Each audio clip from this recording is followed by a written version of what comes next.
Mein Vater war ein großer Mann. Ein Held, wie man sagt.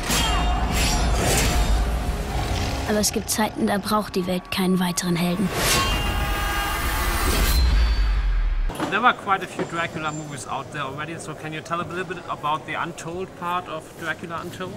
I can, yeah. Well, what this film is, hopefully, what this film is going to tell you is the story of the origins of Dracula. So it's the historical figure, Vlad Tepes, or Vlad the Impaler, as most people would know him.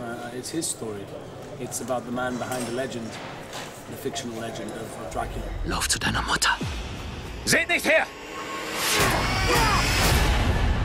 Ihr könnt uns nicht beschützen. Ich finde einen Weg. The producer Alyssa told us that in the core there's a family story about a father fighting for a son. So can you tell a bit about how dark this journey will get? Well, it gets very dark. Yeah, it is about a lot of sacrifice and saving his son from an awful life. It also uses the time in history when the Ottoman Empire was invading Europe, and Vlad and his small country actually stopped the empire from progressing through Europe. And so we've used that factual historical moment and then used a very fictional story behind it. But it is about him saving his son's life, basically. Der Sultan rüstet sich für die Schlacht.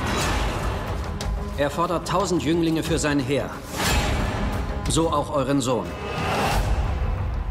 After you got the script, but before you read it, were you immediately fascinated by playing Dracula, or were you first a bit skeptical? Are there really fresh angles left? Well, it was, first of all, you're right. Yeah, before I realized that it was an origin story, it was quite surprising that they were considering me for the role of Dracula. Vergiss nie, wer ich bin.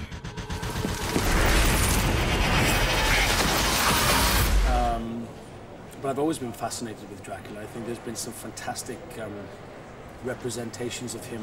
Ich sehe den Teufel in ihm! Then when I read the script, realized it was the beginnings of the man, so he was the young man behind Dracula. And that was fascinating then to me, because then I was portraying something that had never been portrayed before. It wasn't the old Dracula that we were used to seeing from the Bram Stoker story. It was the Dracula from 600 years prior to that. Vampire existieren. Diesen bekämpfen wir. And you see a man who's a leader, who's a warrior, who's fighting for his independence, his country's livelihood, and the lives of his family and his people.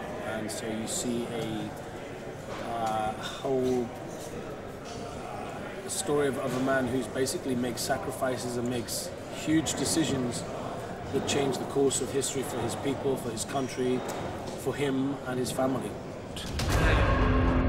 Welcome to your life. Wonach suchst du?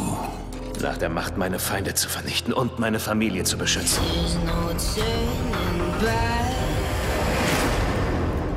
Trink, Dracula.